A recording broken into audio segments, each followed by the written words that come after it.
Le Conseil de sécurité des Nations Unies a demandé à la MINUSCA d'accélérer son déploiement en Centrafrique. Il exhorte au même moment les autorités de transition à Bangui à redoubler d'efforts pour réaliser la transition politique.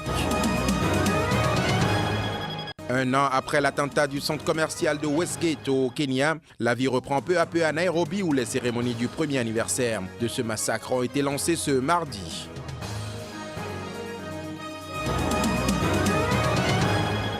Le vote pour l'indépendance ou non de l'Écosse a lieu ce jour. Les Écossais sont appelés à réécrire ce jeudi leur histoire. Dans tous les cas, le scrutin changera en profondeur la face du Royaume-Uni.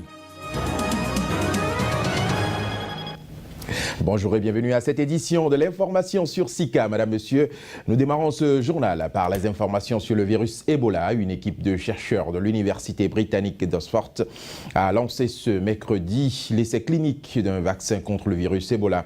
Ce vaccin, également testé aux États-Unis, pourrait donner lieu, s'il est concluant, à un remède opérationnel à la fin de cette année. Précisons que ce vaccin, développé conjointement par un laboratoire britannique et les instituts américains de la santé, a été administré ce mercredi à un Britannique sain avant d'être inoculé à 59 autres personnes volontaires, bien évidemment. 10 autres volontaires doivent recevoir le vaccin dans les prochains jours. Au total, 20 personnes âgées de 20 à 50 ans et en bonne santé participeront à ce essai clinique au NIH, près de la capitale américaine à Washington, District of Columbia, avec des résultats attendus d'ici la fin de l'année. Parlons toujours de cette épidémie à fièvre hémorragique Ebola qui fait toujours courir le monde entier. Il faudra près d'1 milliard de dollars pour arriver à bout de ce fléau qui ravage les populations de certains pays africains. Le président américain Barack Obama appelle à une grande mobilisation. Reportage.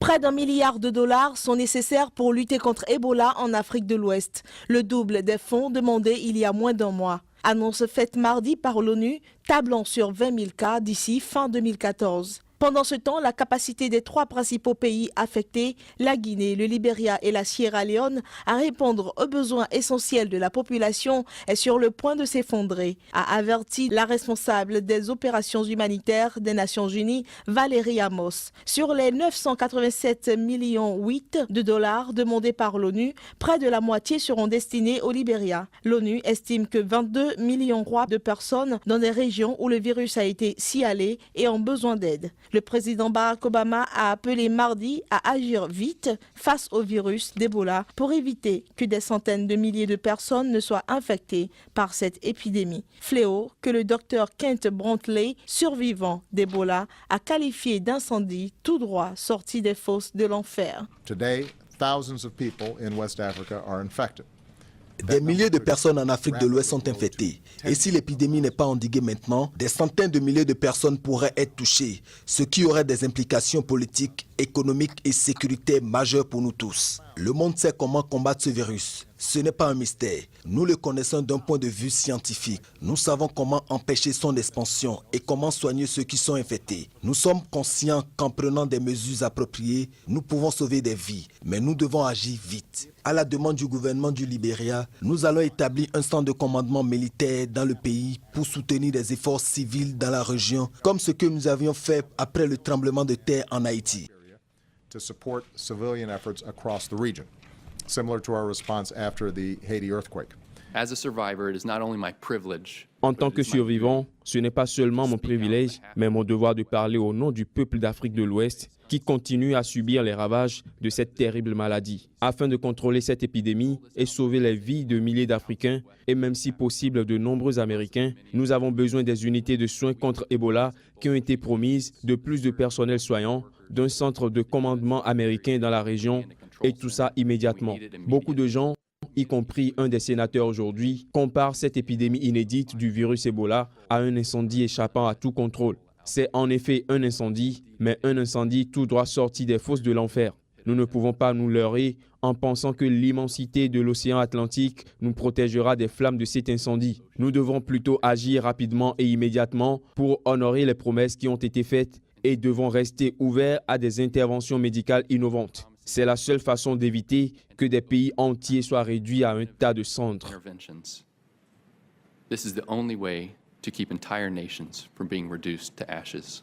Au-delà de la création d'un centre de commandement militaire à Monrovia, capitale du Libéria, pour soutenir les efforts à travers la région, Barack Obama a annoncé la mise en place d'un pont aérien pour acheminer le personnel sanitaire et le matériel plus rapidement vers l'Afrique de l'Ouest, ainsi que d'une base intermédiaire au Sénégal pour aider à distribuer l'aide sur le terrain plus rapidement. Les militaires participeront en particulier à la construction de nouveaux centres de traitement dans les zones les plus touchées et le gouvernement américain mettra en place un centre permettant la formation de 500 travailleurs sanitaires par semaine. Les Nations Unies ont également plaidé pour une mobilisation internationale encore plus rapide, alors même que la communauté internationale a récemment intensifié ses efforts, l'Union européenne exhortant à rattraper le temps perdu et les États-Unis annonçant l'envoi de quelques 3000 militaires américains en Afrique de l'Ouest.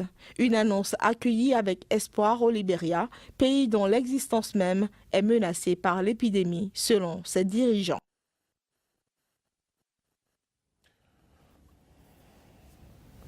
En Centrafrique, à présent, l'Organisation des Nations Unies espère voir sur le terrain dans peu de temps les impacts du déploiement des casques bleus. En début de cette semaine, le Conseil de sécurité a demandé à la nouvelle force de l'ONU d'accélérer son déploiement et aux autorités de transition à Bangui de redoubler d'efforts pour réaliser au plus tôt la transition politique. Reportage.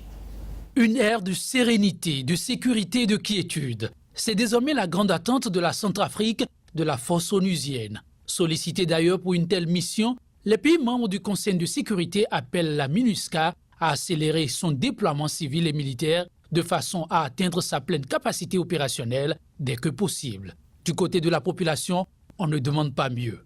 On brûle déjà d'impatience de voir la MINUSCA à l'œuvre. Le lancement de la MINUSCA a constitué un ouf de soulagement pour la population. Mais maintenant, il reste à cette mission d'exécuter ce qui lui est dévoué comme mission.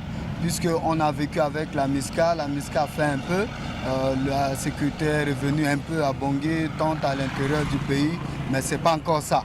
Donc nous attendons encore de la MINUSCA pour pouvoir finaliser efficacement le travail que la MINUSCA a commencé. La force onusienne, créée en avril par la résolution 2149 du Conseil de sécurité, a déployé en début de semaine sur le terrain 7600 hommes issus pour la plupart des rangs de la MINUSCA. À plein effectif, elle va compter 12 000 soldats et officiers de police. Zimbabwe à présent, où le président Robert Mugabe a reçu en audience ce mercredi le ministre des Affaires étrangères russe Sergueï Lavrov. C'était à l'issue d'une visite de travail. Au cours des débats, les échanges bilatéraux entre les deux pays et les relations internationales, nous vous proposons ici de suivre le reportage. Le Zimbabwe et la Russie, plus en odeur de sainteté auprès de la communauté internationale, les deux États ont décidé de se serrer les coudes. Logistique militaire, échanges commerciaux, tout désormais y passe. En visite de travail, le ministre russe des Affaires étrangères a qualifié de légende et de figure historique le président Robert Mugabe, suffisamment charismatique, d'une Afrique, l'un des piliers incontestables du système mondial en évolution dont il va falloir tenir compte. L'émergence de nouveaux grands acteurs, parmi lesquels le continent africain, doit être prise en compte. Leur voix doit être entendue dans la politique internationale. On ne peut plus revenir à un monde unipolaire ou bipolaire. Le futur, c'est un monde multipolaire. Sinon, le système ne pourra plus être durable. Pour le président zimbabwéen, la communauté internationale doit savoir raison garder. Les sanctions n'ont jamais été approuvées par les Nations Unies. Celles qui visent aujourd'hui la Fédération de Russie n'ont pas à être approuvées par les Nations Unies. Les États-Unis et l'Union européenne ont imposé des sanctions financières, économiques et diplomatiques à la Russie pour protester contre le soutien de Moscou aux forces séparatistes pro-russes d'Ukraine. Robert Mugabe est pour sa part sous le coup de sanctions américaines et européennes prises après une vague de répression de l'opposition en 2002. Mi-février, l'Union européenne a suspendu la plupart des sanctions frappant le pays en proie à une profonde crise économique, mais a maintenu celles visant spécifiquement le chef de l'État et son clan. Une information en bref à présent, au moins 13 personnes ont été tuées et 34 autres blessées par les kamikazes présumés de Boko Haram qui ont attaqué un campus de Kano dans le nord du Nigeria ce mercredi, selon la police. La plupart des victimes de ce centre de formation d'enseignants se trouvaient dans l'auditorium où les assaillants se sont tous rués. L'explosion a fait tomber des vitres et le plafond s'est effondré sur les sièges. Les établissements scolaires à Kano, la plus grande ville du nord du Nigeria, majoritairement musulmans, sont souvent pris pour cible par le groupe islamiste Boko Haram, dont l'insurrection sanglate a fait plus de 10 000 morts dans ce pays depuis 5 ans.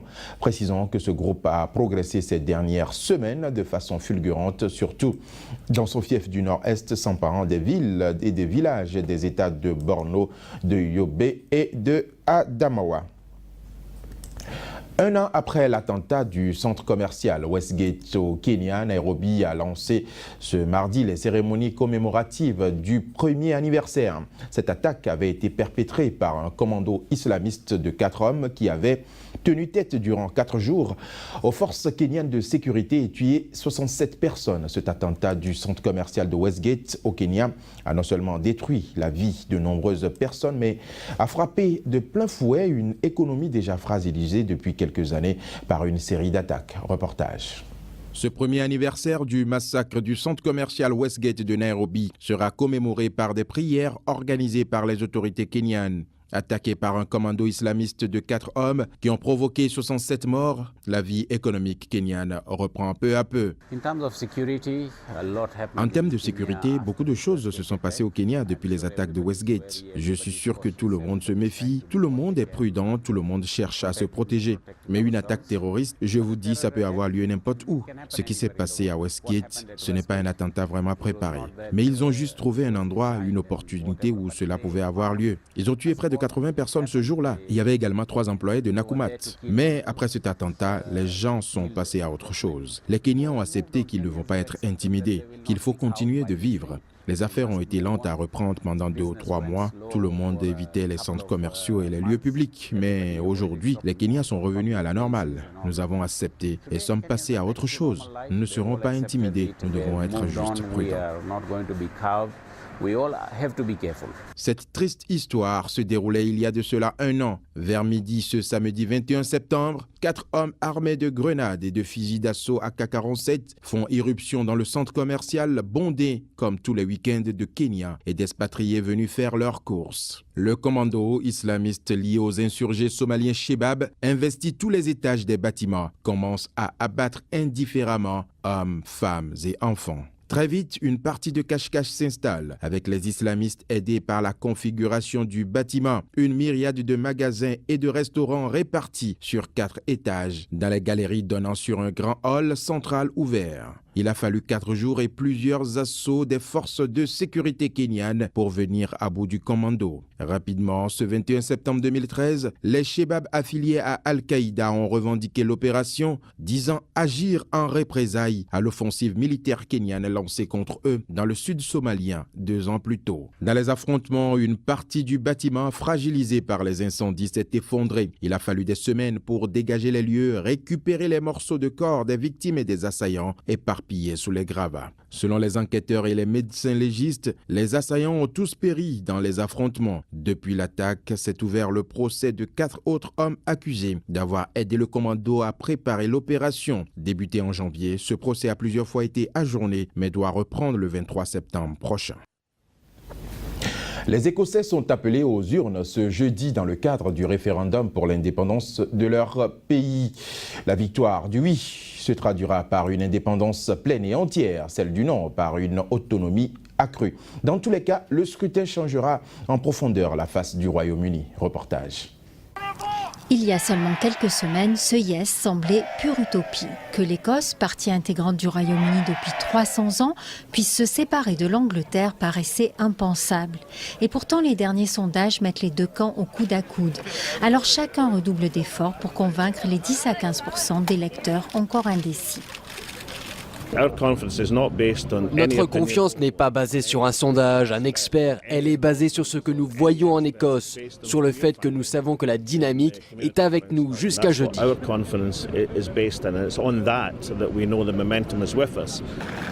Pourront voter tous les Écossais résidant en Écosse à partir de l'âge de 16 ans. Au total, 4,2 millions de personnes. Promis voici plusieurs années, le référendum était gagné d'avance, pensait le gouvernement de Londres. Je crois que tout l'establishment britannique, les médias aussi basés à Londres, étaient absolument persuadés que le non allait l'emporter. Alors voir la poussée du oui dans les sondages leur a fait un choc terrible. Ils n'avaient jamais imaginé que cela puisse se passer.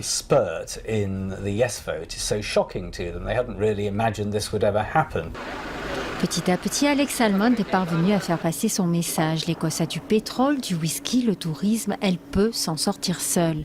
Habile tacticien, il a aussi largement exploité le rejet du gouvernement conservateur qu'il appelle l'équipe Westminster.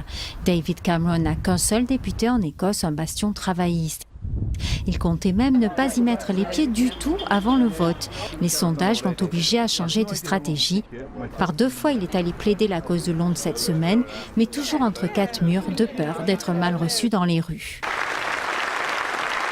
You don't get the change you want by ripping your country apart. On ne récolte pas le changement en déchirant son propre pays, en affaiblissant son économie, ses entreprises et en réduisant sa stature internationale. L'indépendance ne sera pas une séparation laissée, ce sera un douloureux divorce. Si les Écossais optaient pour l'indépendance, le séisme serait énorme, non seulement pour l'Écosse, mais aussi pour Londres. Beaucoup de commentateurs ne donnent pas cher de la peau de David Cameron. Les travaillistes eux-mêmes seraient privés de leur plus gros bataillon d'électeurs. Et le Yes ne manquerait pas d'encourager les nationalismes à travers l'Europe, des Gallois aux Catalans en passant par les habitants de l'Est de l'Ukraine. Face à un tel cataclysme, la reine, traditionnellement au-dessus des partis, a quand même glissé dimanche une petite phrase. Elle a appelé ses sujets écossais à bien réfléchir avant de déposer leur bulletin jeudi dans l'urne. Voilà, les bureaux de vote, précisons-le, ont ouvert depuis ce matin à 7h pour le référendum donc, sur l'indépendance de l'Écosse, une consultation historique qui pourrait conduire à l'éclatement du Royaume-Uni et à la formation de nouveaux pays en Europe. De Glasgow à Édimbourg, les électeurs devaient répondre donc à la question « L'Écosse doit-elle devenir un pays indépendant et décider de mettre fin ou non à une alliance qui remonte à 1707 ?» La réponse sera connue dès demain matin puisque les résultats de ce référendum seront connus très tôt demain dans la matinée et pourront déterminer donc la réponse à cette question. Page économie de ce journal, le géant japonais de l'électronique Sony a mis une croix sur des objectifs annuels et décidé de supprimer 1000 emplois dans sa filiale de téléphonie mobile. Cette annonce jugée humiliante a été faite à 2 jours de la mise en vente mondiale des nouveaux iPhones de la marque Apple. Reportage. L'emploi a supprimé dans la filiale de téléphone mobile du géant japonais de l'électronique Sony. C'est une conséquence de la mévente enregistrée par le groupe. Sony espère en effet vendre seulement 43 millions de terminaux mobiles durant l'année budgétaire, soit 7 millions de moins que prévu initialement, ce qui l'amène à revoir ses objectifs annuels à la baisse et prévoir par la même occasion une perte nette annuelle de 1,7 milliard d'euros. La décision de supprimer des emplois couplée à une dévalorisation comptable de Sony Mobile Communication oblige par ailleurs le groupe à enregistrer une charge exceptionnelle de 1,3 milliard d'euros sur son résultat d'exploitation. Aussi avertit-il qu'il n'offrirait pas de dividendes cette année. C'est la première fois que nous ne pouvons pas accorder de dividendes à nos actionnaires depuis que nous sommes enregistrés à la bourse de Tokyo en 1958, il y a plus de 50 ans. Nous n'avions jamais manqué à ce devoir. En tant que PDG, je prends la mesure de la gravité de la situation.